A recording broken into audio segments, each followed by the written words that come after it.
Welcome to American Baker in Germany, where the ingredients are German and the baker's American. I'm Michelle, and today we are making a very simple treat for Valentine's Day, and this is for chocolate bark. So let's get started. I'm not showing ingredients because it's that simple.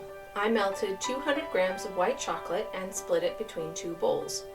Now, white chocolate can be very yellow. This one's not too bad, but I added a bit of white food coloring, which turned out to be a mistake because the chocolate started to seize.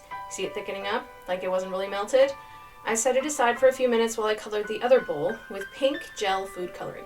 That worked perfectly. So let's address the seizing chocolate. I added a teaspoon of vegetable oil to the chocolate to stop it from seizing, and it totally worked. I was really happy about it. Then I spread the white chocolate onto a piece of baking paper.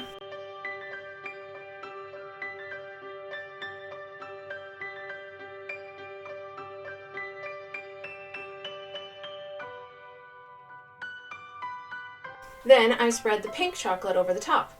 Any way you want to do it.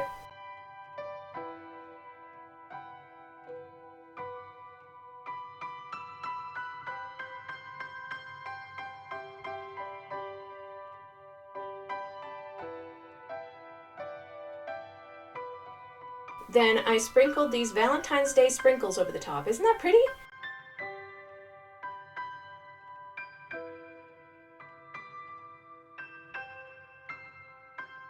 Then I let it set up to tacky and cut through it with a knife. Don't try to pick it up at this stage, but the guidelines will help to break along the lines later.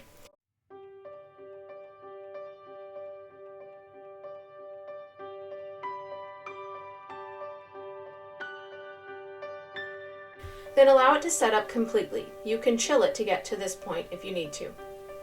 Chocolate bark is so easy and customizable. You can use any kind of chocolate you want and any kind of toppings.